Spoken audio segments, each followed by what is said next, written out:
पूर्व विदर्भामधल्या 5 लोकसभांच्या जागांसाठी मोठ्या नेत्यांच्या प्रचाराचा धडाका आजपासून सुरू होणार आहे। राजू पारवे यांच्या प्रचारासाठी मुख्यमंत्री आज रामटेकमध्ये येत आहेत, तर मुनगंटीवारांच्या प्रचारासाठी पंतप्रधान नरेंद्र मोदी उद्या चंद्रपूरमध्ये सभा घेणार आहेत। त्याचबरोबर विदर्भातल्या महाविकास आघाडीच्या उमेदवारांसाठी राहुल गांधी, प्रियंका गांधी यांच्या प्रचार सभा असणार आहेत। मात्र पुढचे 5 दिवस विदर्भामध्ये अवकाळी पावसाचं सावट असल्यानं उमेदवारांची चिंता वाढलेली आहे। तुषार कोवळे आपले प्रतिनिधी या संदर्भातले अपडेट देतील। तुषार, अमोल, पहिल्या टप्प्याच्या लोकसभा निवडणुकीचा जो प्रचार आहे त्याचा जो प्रचाराच्या ज्या सभा आहे त्या आता सुरू झालेल्या आहे। विशेष करून राष्ट्रीय नेत्यांच्या सभा आता सुरू झाल्यात आपल्याला पाहायला मिळत आहे।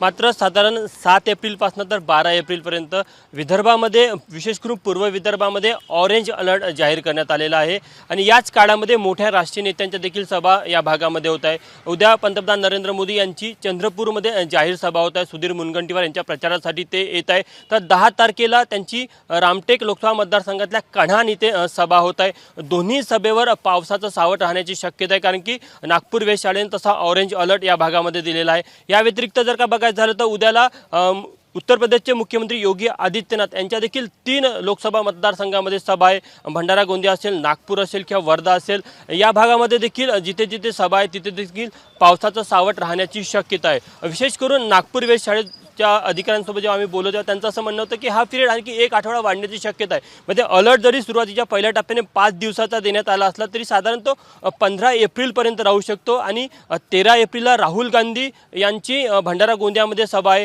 त्यासोबतच 14 एप्रिलला मल्लिकार्जुन खरगे जे राष्ट्रीय अध्यक्ष आहे काँग्रेसचे, त्यांची नागपूरमध्ये सभा आहे आणि 15 एप्रिलला प्रियंका गांधी यांची चंद्रपूरमध्ये सभा आहे। तर एकंदरीत काँग्रेसच्या नेत्यांच्या सभेवर देखील पावसाचं सावट आहे।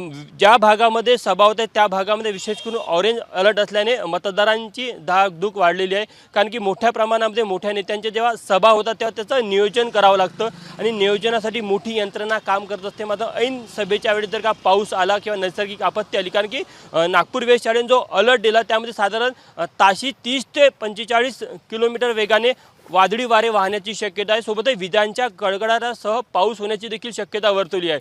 त्यामुळे निश्चितच पहिल्या टप्प्यातल्या प्रचाराचा जसजसा वेग वाढताना दिसत आहे तसं नैसर्गिक आपत्तीचं सावट या सभांच्या प्रचारावर आपल्याला पाहायला मिळत आहे।